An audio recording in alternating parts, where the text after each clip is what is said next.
মাত্র 4-5 ঘন্টা হলো জাহাজে উঠেছেন সাব্বিরজি। তারপরে সি সিকনেস। জাহাজের দুলুনি, এই একটানা ঢেউয়ের ছন্দ, এমন অনুভূতি আগে কখনো অনুভব করেননি তিনি। নীল জল, সবুজ দ্বীপ, দূরে কুয়াশার মতো ঝুলে থাকা পাহাড়ের রেখা, সব মিলিয়ে এক অপার্থিব সৌন্দর্য। কিন্তু এই সৌন্দর্য বেশিক্ষণ তাকে ভুলিয়ে রাখতে পারল না। হঠাৎই কেবিনে কিছুক্ষণ আগে দেখা সেই স্বপ্নটার কথা মনে পড়তেই সাব্বিরজির শরীর কেঁপে উঠল। চোখের সামনে ভেসে উঠল নিষিদ্ধ দ্বীপ, শয়তান জিন তার রক্ষী, মাঝির নিথর শরীর, আর কালো শাড়ি হিজাবে মোড়া সেই মধ্যবয়স্কা নারী। কে তিনি? সাব্বিরজির কপালে চিন্তার ভাঁজ পড়ে। তিনি তখন খুব স্পষ্টভাবে একটা সত্যি উপলব্ধি করছিলেন, মানুষ হিসেবে তাঁরও সীমা আছে। বারবার বিপদ থেকে বেঁচে যাওয়া মানেই ভাগ্য খুব ভালো বা তিনি অসম্ভব সাহসী, তা কিন্তু নয়। সমুদ্র তখনও দুলছে, আর সেই দুলুনির সঙ্গে সঙ্গে সাব্বিরজির মনে এক অজানা আশঙ্কা ধীরে ধীরে পাক খেয়ে উঠছে। সাব্বিরজি শুধু চেয়ে চেয়ে দেখছিলেন। পেটের একেবারে ভেতরের কোনো একটা অচেনা কোণে যেন ছুরি ঘোরানো হচ্ছিল। তীব্র ব্যথায় শ্বাস নেওয়াটাও ভারী হয়ে উঠেছিল। শরীরের প্রতিটা স্নায়ু জমে কাঠ, নড়বার মতো কোনো শক্তি নেই, এক ফোঁটাও না। ওপারের নিষিদ্ধ দ্বীপের ঠিক সীমানায় শয়তান জিনেদের আস্তানার সামনে দ্বার রক্ষীটা দাঁড়িয়েছিল। লম্বা, অস্বাভাবিক চওড়া কাঁধ, চোখ দুটো যেন আগুন জ্বলা গর্ত। সে হঠাৎই বোটটা ছুঁড়ে ফেলে দিল সাব্বিরজির পায়ের সামনে। বালির ওপর ধাক্কা খেয়ে বোটটা ঘুরে গিয়ে বালির সঙ্গে ঘষা খেয়ে কর্কশ শব্দ করে থমকে দাঁড়ালো। মাঝি তখনও চিৎকার করছিল, আগেও বলেছিল, তখনও বলছে, স্যার পালান, আপনি পালান। কণ্ঠটা কাঁপছিল, গলা শুকিয়ে কাঠ, চোখে ভেজা আতঙ্ক। কিন্তু সাব্বিরজি তো রক্ত মাংসের মানুষ। সেদিন ভয়কে তিনি কেবল অনুভব করেননি, চাক্ষুষ দেখেছিলেন। সেই ভয় তার পা দুটোকে কাপুরুষের মতো কাঁপিয়ে দিয়ে একেবারে আটকে দিয়েছিল। পা যেন অসাড় হয়ে গিয়েছে, মাটির সঙ্গে গেঁথে গেছে। দৌড়ানোর কথা ভাবাই অসম্ভব। চেয়ে চেয়ে দেখা ছাড়া আর কোনো উপায় ছিল না। দ্বাররক্ষীর শয়তান জিনটা একবার মাঝির দিকে তাকালো, তারপর অদ্ভুত এক ইশারা করল, যেন চোখের ভাষায় কিছু বলছে। মাঝির মুখ আরো ফ্যাকাশে হয়ে গেছে। এরপর সে ধীরে ধীরে ঘাড় ঘুরিয়ে সাব্বিরজির দিকে তাকালো। ঠোঁট বেঁকিয়ে এক বিকৃত হাসি, আর সেই হাসির ভেতর দিয়ে বেরিয়ে এলো কণ্ঠ ভাঙা কিন্তু ধারালো, বলেছিলি না সাহস থাকে তো সামনে আয়। একটু থেমে সে আরো কাছে এগিয়ে এলো। আমাদের সর্দার আলোয়ারের আসার প্রয়োজন নেই, আমিই তোর জন্য যথেষ্ট। এসে তো পড়েছিস, যাবি কিভাবে? শব্দগুলো যেন বাতাসে নয়, সরাসরি সাব্বিরজির বুকের ভেতর ঢুকে বিঁধছিল। শয়তানটা বলতে বলতেই মাঝিকে টেনে তুলে নিল বালির ওপর। মুহূর্তের মধ্যে দৃশ্যটা বদলে যায় দুঃস্বপ্নে। সাব্বিরজির হাত কাঁপছিল। তসবিটা পকেটেই ছিল তিনি জানতেন, কিন্তু সেটার দিকে হাত বাড়ানোর শক্তিটুকুও যেন কেউ কেড়ে নিয়েছে। চোখ সরাতে পারছেন না, শরীর নাড়াতে পারছেন না। কাপুরুষের মতো তাকিয়ে থাকা ছাড়া আর কিছুই করতে পারছিলেন না তিনি। এক ফোঁটাও নড়েননি। মাথার ভেতর তখন কি চলছিল তিনি নিজেও জানতেন না। শুধু দেখলেন দ্বাররক্ষী জিনটা এক হাত দিয়ে মাঝির গলা চেপে ধরেছে। কোনো চিৎকার নেই, কোনো আর্তনাদ নেই। হঠাৎ একটা শব্দ হলো, যেন শুকনো ডাল ভাঙার আওয়াজ। ঠিক সেই মুহূর্তেই পাশের খাঁড়িতে বোটটা দাম করে শব্দ তুলে তলিয়ে গেল। দৃশ্যটা এমন ছিল যেন কোনো অদৃশ্য তিমি বোটটাকে টেনে হিঁচড়ে জলের নিচে নিয়ে গেছে। জলটা একবার ফুলে উঠল, তারপর এবার সাব্বিরজি দেখলেন মাঝে যেন ঝরঝরে বালুর মতো ঝরে পড়ছে। শরীর, মাংস, হাড় সবকিছু ধীরে ধীরে গুঁড়ো হয়ে বালির সঙ্গে মিশে গেল। কয়েক সেকেন্ডের মধ্যেই সেখানে আর কোনো মানুষ ছিল না, শুধু বালি, নীরব বালি। সাব্বিরজি স্তব্ধ। আর একটা জীবন, আর একটা রূহ চলে গেল। ঠিক তখনই এক অদ্ভুত অনুভূতি তাকে গ্রাস করল। হঠাৎ মনে হলো কেউ যেন তাকে জলের মধ্যে ছুঁড়ে দিয়েছে বাঁচানোর জন্য। আবার সেই একই সত্তা তাকে টেনে তুলে আনছিল জলের গভীর থেকে। শরীর ঠান্ডা, মাথায় ঝিমুনি ভাব। বাস্তব আর অবাস্তবের মাঝখানে ঝুলে আছেন তিনি। তার চেয়েও ভয়ঙ্কর অকল্পনীয় দৃশ্যটা তখন চোখে পড়ল। দ্বার রক্ষী জিনের থেকে একটু দূরে আড়ালে সেই মুহূর্তে একজন দাঁড়িয়েছিলেন, সন্ত্রস্ত অবস্থায় কিন্তু দৃঢ় দৃষ্টিতে সাব্বিরজির দিকে তাকিয়ে, চোখে গভীর উদ্বেগ, যেন যতটা সম্ভব তাকে সাবধান করতে চাইছেন। তিনি একজন মধ্যবয়স্কা নারী, পরনে কালো শাড়ি, মাথায় কালো হিজাব। বাতাসে তার শাড়ির আঁচল একবার কেঁপে উঠল। আলো আঁধারির ভেতরেও মুখটা স্পষ্ট। নামটা সাব্বিরজির মাথার ভেতর আপনা থেকেই প্রতিধ্বনিত হল, রাবেয়া বিবি। আর সেই মুহূর্তে সাব্বিরজি বুঝলেন তিনি একা নন, কিন্তু তাতে ভয় কমার কোনো কারণ নেই। ঠিক তখনই বিশাল এক ঢেউয়ের আঘাতে দৈত্যকায় জাহাজটার যেন হঠাৎ টনক নড়ে উঠল। ধাতব শরীরটা কেঁপে উঠতেই পোর্ট ব্লেয়ার বন্দরের সাইরেনের সঙ্গে সঙ্গে জাহাজের নিজের কানফাটা সাইরেন মিলে এমন এক বিকট শব্দ তৈরি করল যে সাব্বিরজির মাথার ভেতরটা মুহূর্তেই ঝাঁঝা করে উঠল।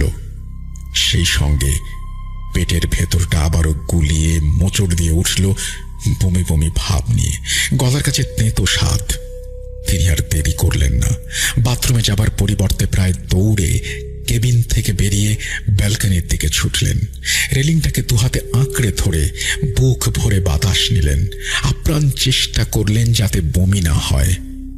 আসলে এটাই ছিল সাব্বিরজির জীবনে জাহাজে প্রথম চড়ার অভিজ্ঞতা। খিদিরপুর ডক থেকে জাহাজে ওঠার 4-5 ঘন্টা পর থেকেই শুরু হয় সি সিকনেস। এই টানা 3 দিনের সমুদ্র যাত্রায় তাঁর বেশ কয়েকবার বমি হয়ে গেছে। জাহাজের দুলুনি, এই একটানা ঢেউয়ের ছন্দ, এমন অনুভূতি তাঁর শরীরে আগে কখনো উপলব্ধি হয়নি। যদিও সহজেই সাব্বিরজি ফ্লাইটে আরামে আসতে পারতেন, কিন্তু জাহাজে পাড়ি দেওয়ার রোমাঞ্চকর সুযোগটা তিনি হাতছাড়া করতে চাননি। কিছুক্ষণ পর মাথার ঝিমুনিটা একটু কাটতেই সাব্বিরজি সামনে তাকালেন। চোখের সামনে যে দৃশ্যপটটা প্রস্ফুটিত, তাতে তিনি এক মুহূর্তের জন্য নিজের অবস্থার কথা ভুলে গেলেন। সামনে আন্দামান নিকোবর দ্বীপপুঞ্জ। এটা যেন প্রকৃতির বিশাল নীলাভ ক্যানভাসে ওপরওয়ালা নিজ হাতে আলতো করে ঘন সবুজ রঙের প্রলেপ লাগিয়ে তুলের স্পর্শে বিন্দু বিন্দু আলপনার টান দিয়েছেন। নীল জল, সবুজ দ্বীপ, দূরে কুয়াশার মতো ঝুলে থাকা পাহাড়ের রেখা, সব মিলিয়ে এক অপার্থিব সৌন্দর্য। কিন্তু এই সৌন্দর্য বেশিক্ষণ তাকে ভুলিয়ে রাখতে পারল না।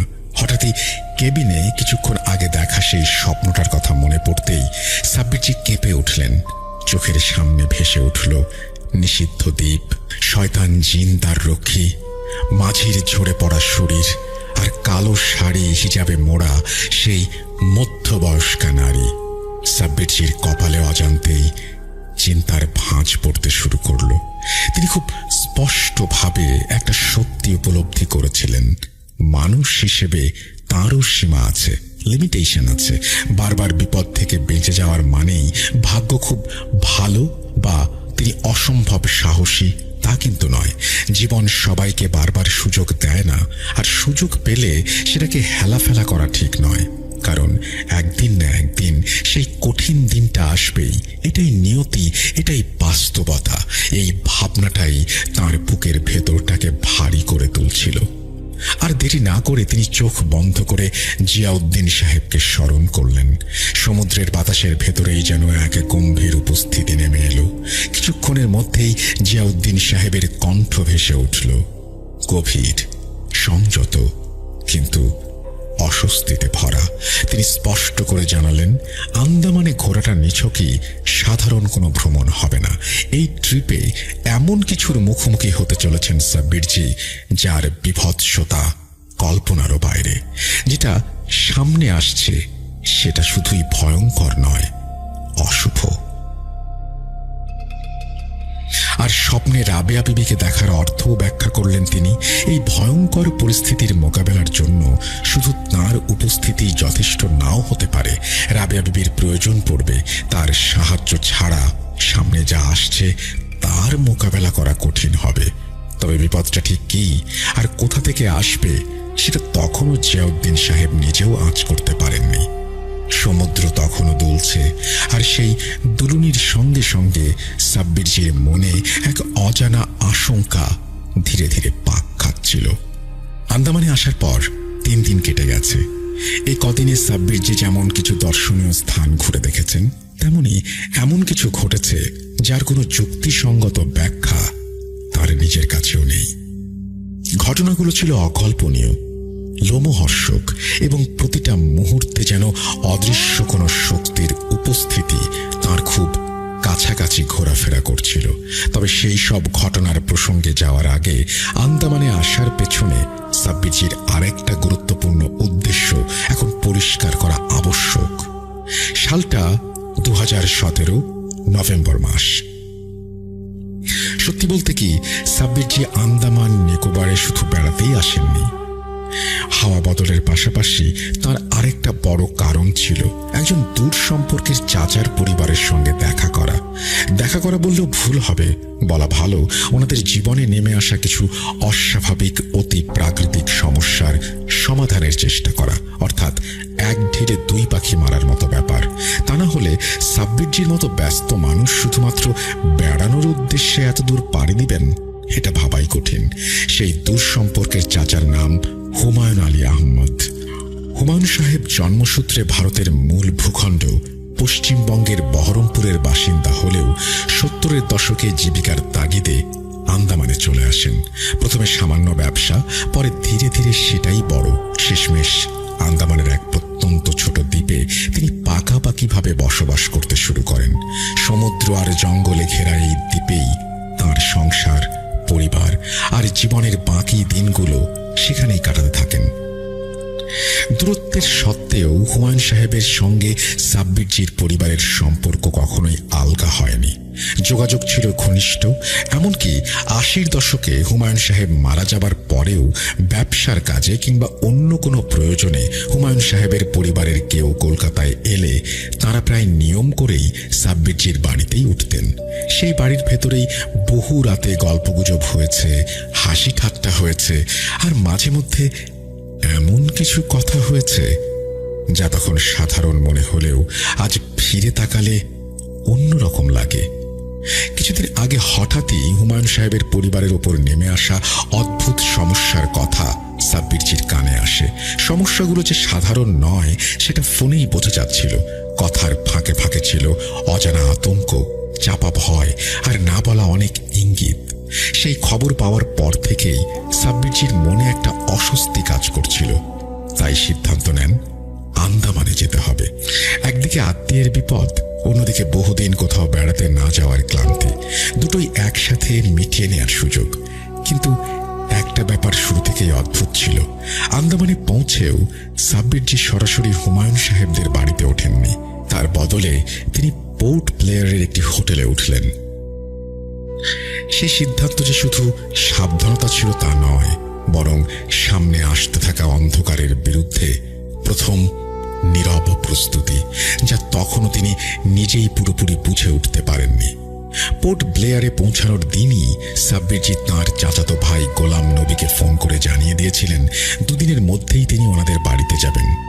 ওপার থেকে গোলাম সাহেব খুব স্বাভাবিক গলাতেই কথা বলছিলেন, কিন্তু সেই স্বাভাবিকতার আড়ালে চাপা পড়েছিল এমন কিছু সাব্বিরজির অভিজ্ঞ চোখ কান সেটা ঠিকই ধরে ফেলেছিল।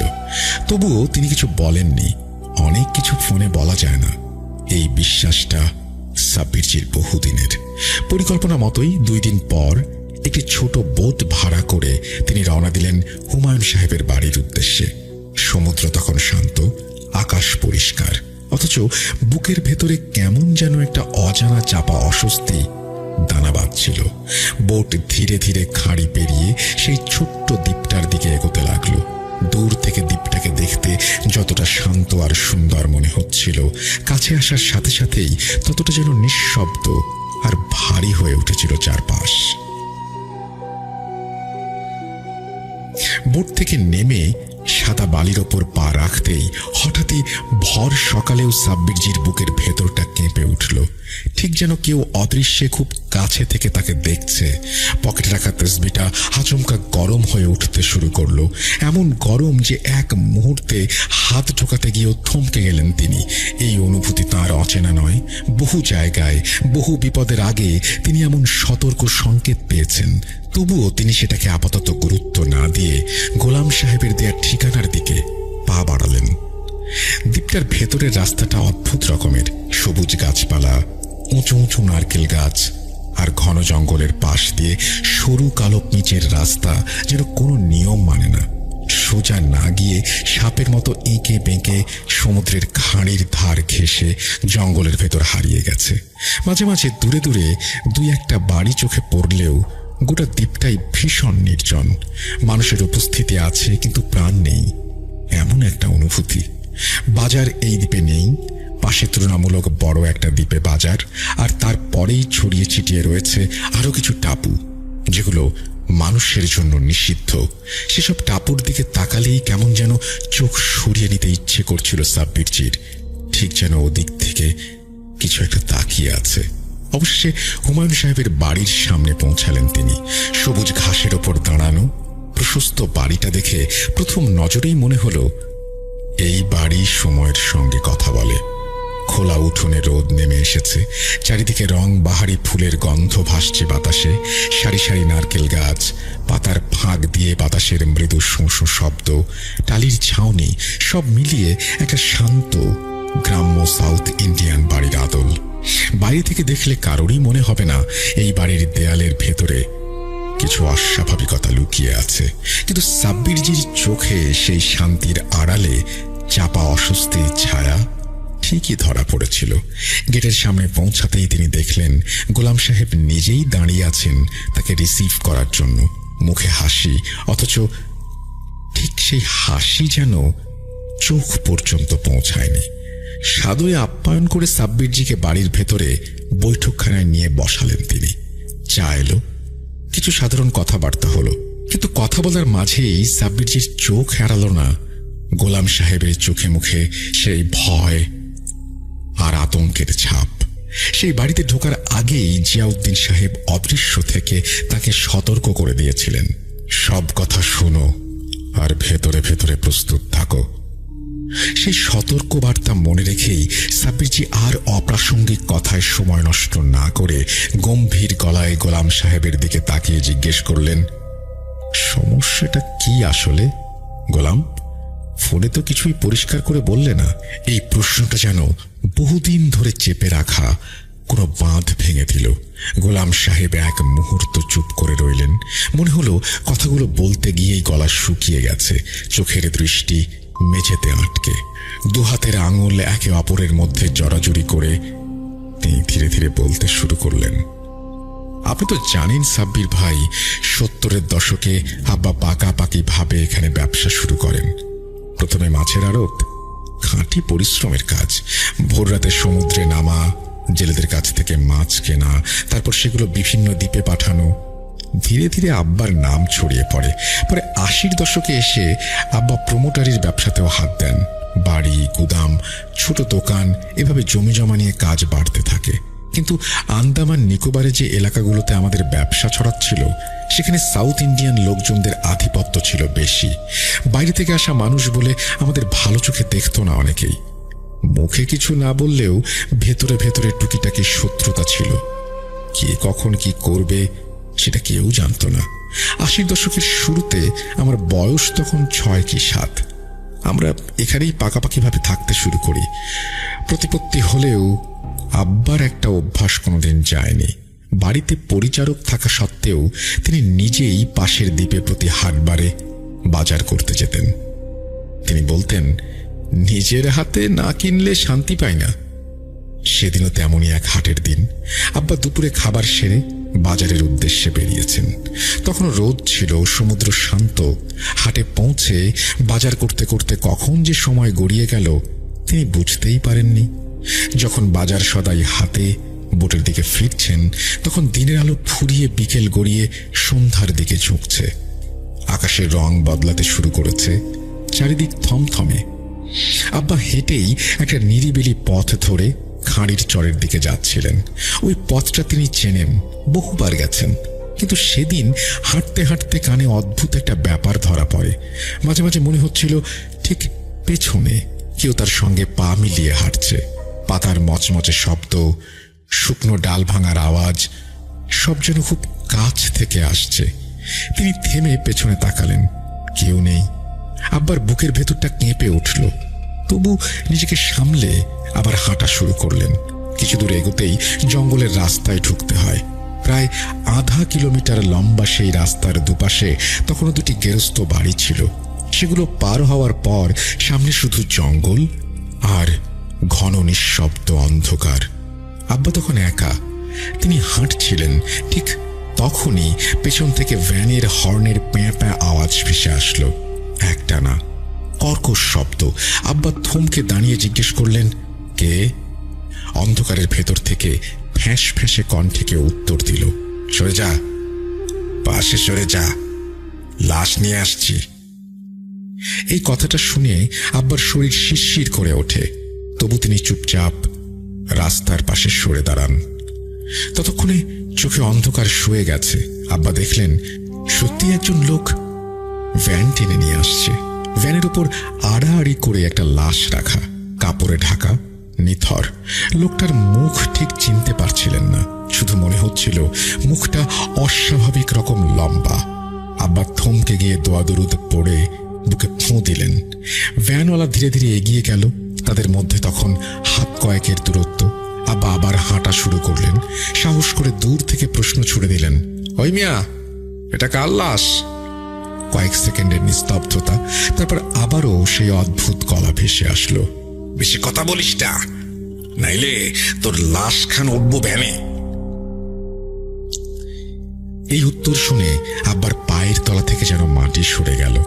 ভয় পেলেও তিনি সেটা প্রকাশ করলেন না। মাথা নিচু করে শক্ত মনে হাঁটতে লাগলেন। কালিমা পড়ছিলেন মনে মনে। কিছুক্ষণ পর হঠাৎই খেয়াল করলেন পেছনে আর ভ্যানের আওয়াজ নেই, একদম নেই। পেছন ফিরে তাকিয়ে আব্বা অবাক হয়ে গেলেন। রাস্তা ফাঁকা, কোনো ভ্যান নেই, কোনো লোক নেই। শুধু জঙ্গল থেকে খসখস শব্দ ভেসে আসছে, যেন কেউ শুকনো পাতা মারিয়ে চলছে। কেন জানি না সেই শব্দের দিকে আব্বার পা এগিয়ে গেল। বাম দিকের জঙ্গলের ভেতর তাকিয়ে তিনি দেখলেন ভ্যানটা রাস্তা ছেড়ে জঙ্গলের ভেতরে নেমে গেছে। বুকের ভেতর ভয় চেপে ধরে রেখেই তিনি সেই দিকে এগোলেন। শুকনো পাতা, কাঁটা ঝোপঝাড় পেরিয়ে একটু ভেতরে যেতেই চোখের সামনে যা দেখলেন তাতে তার দম বন্ধ হয়ে আসে। ভ্যানওয়ালা লাশটাকে নামায়নি।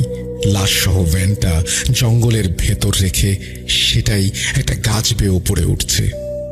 মানুষের মতো নয়, অস্বাভাবিক দ্রুত, 4 হাত পা দিয়ে। তখনই আব্বা বুঝে যান এটা মানুষ না। ঠিক সেই মুহূর্তে ওপর থেকে ধুপধাপ করে কয়েকটা ছায়া লাফিয়ে পড়ে। গাছের ডাল থেকে, অন্ধকারের ভেতর থেকে দানবের মতো অবয়ব, তারা ক্ষুধার্ত নেকড়ের মতো লাশটার উপরে ঝাঁপিয়ে পড়ে। হাড় ভাঙার শব্দ, মাংস ছেঁড়ার বিকট আওয়াজ সব একসাথে।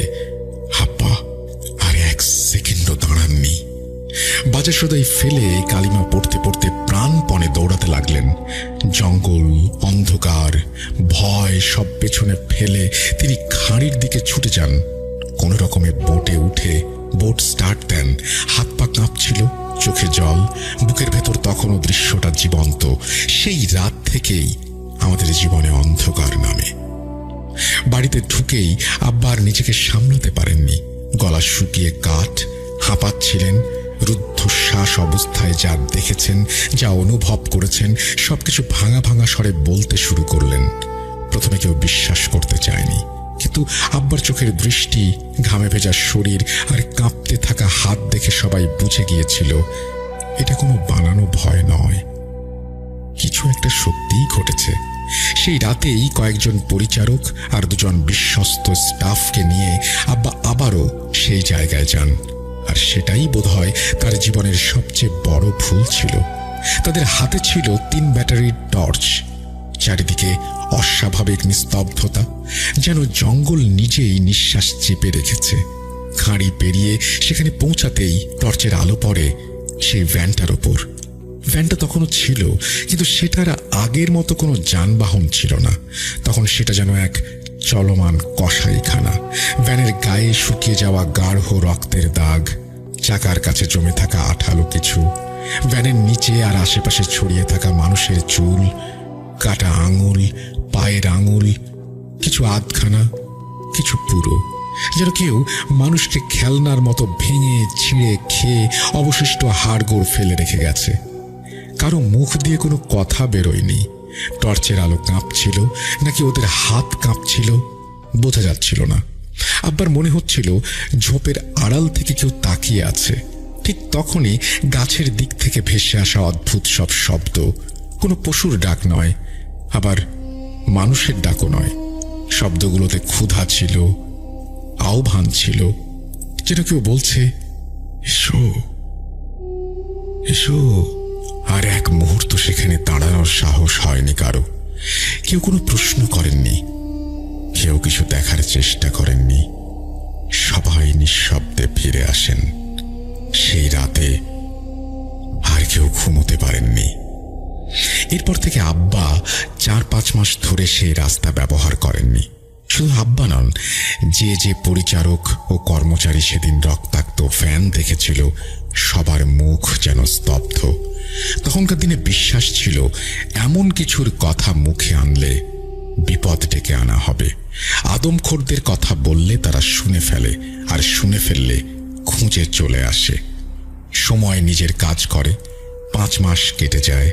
মানুষের মন ভয় ভুলে যেতে চায় বা ভুলে যাওয়ার ভান করে। দিনের আলোয় জঙ্গল আর ভয়ঙ্কর থাকে না। আব্বাও ধীরে ধীরে নিজেকে বোঝাতে শুরু করেন, হয়তো কোনো খুন, হয়তো কোনো পাগলের কাজ। একদিন কয়েক কর্মচারীকে সঙ্গে নিয়ে আবার সে রাস্তা দিয়ে যান। কিছু হয় না। আরেকদিন যান, তারপর নিয়মিত। দিনের আলোয় কোনো ভ্যান নেই, কোনো রক্ত নেই, কোনো শব্দ নেই। তবুও জঙ্গলের ভেতর দিয়ে হাঁটার সময় আব্বার মাঝে মাঝে মনে হতো কেউ যেন দেখছে, শুধু দেখছে না, এখন খেতে চাইছে। তখন বৈশাখ মাস। দিনের তাপ যেন মাটির বুক ফুঁড়ে আগুন হয়ে বেরোচ্ছে। আব্বা সেদিন যথারীতি হাটে গিয়েছিলেন। বাজার করতে করতেই বিকেল গড়িয়ে সন্ধ্যা নেমে আসে। ফিরতে ফিরতে চরের মাঝখান দিয়ে হাঁটছিলেন তিনি। চারপাশে বিস্তৃত খোলা জমি, দূরে দূরে ঝোপঝাড় আর নিচু গাছপালা। ঠিক তখনই আব্বার চোখে পড়ে আকাশের রং বদলে যাচ্ছে। পশ্চিম দিক থেকে কালচে মেঘ গুটিয়ে আসছে, যেন কেউ আকাশে কালো কাপড় টেনে দিচ্ছে। কাল বৈশাখী ধেয়ে আসছিল। আব্বা পা চালান। গরম হাওয়া হঠাৎ ঠান্ডা হয়ে যায়, কিন্তু সেই ঠান্ডায় কোনো স্বস্তি নেই, আছে অশুভ পূর্বাভাস। কিছু দূর যেতেই বাতাস জোরে বইতে শুরু করে। খোলা চরের ওপর দিয়ে ধুলোবালি উড়ে এসে চোখে মুখে লাগে।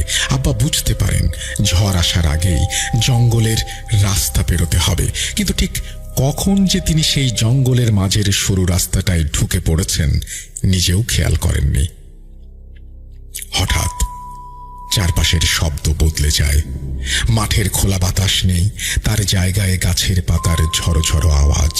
মাথার ওপর উঁচু গাছগুলো বাতাসে দুলছে, ডালপালা একে অপরের গায়ে ধাক্কা খেয়ে কর্কশ শব্দ তুলছে। বাতাসের সাথে সাথে বিদ্যুতের গর্জন শোনা যাচ্ছে দূরে।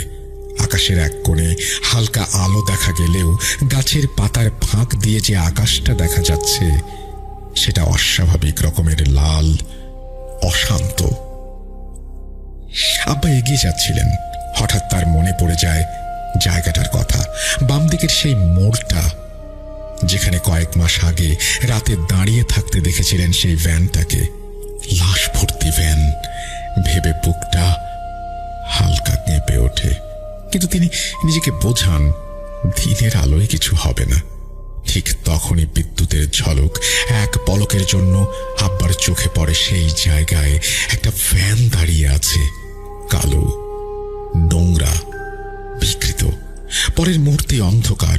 আব্বা আবারও পেছনে তাকান, কিছু নেই, রাস্তা ফাঁকা, শুধু গাছপালা দুলছে। কিন্তু তার শরীরের লোম খাড়া হয়ে যায়। এটা ভ্রম ছিল না, বুকের ভেতর অজানা আতঙ্ক দানা বাঁধে। এবার তিনি হাঁটা ছেড়ে দৌড়াতে শুরু করেন। বাতাস তীব্র হয়ে উঠেছে।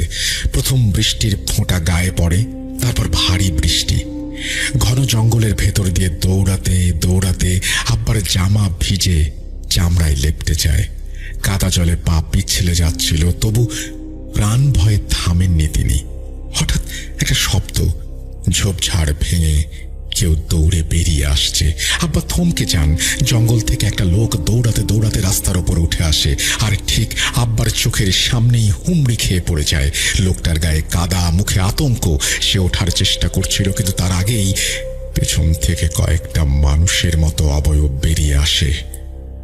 মানুষের মতো, কিন্তু মানুষ না। বিদ্যুতের আলোয় আব্বা আবছাভাবে দেখেন চোখ দুটো অস্বাভাবিক বড়, শরীরগুলো কুঁজো, হাতগুলো অস্বাভাবিক লম্বা, কুচকুচে কালো। কারো হাতে বর্ষা, কারো হাতে মোটা লাঠি। রাস্তায় পড়ে থাকা লোকটা চিৎকার করতে যাচ্ছিল, কিন্তু শব্দ বেরোনোর আগেই প্রথম আঘাতটা পড়ে।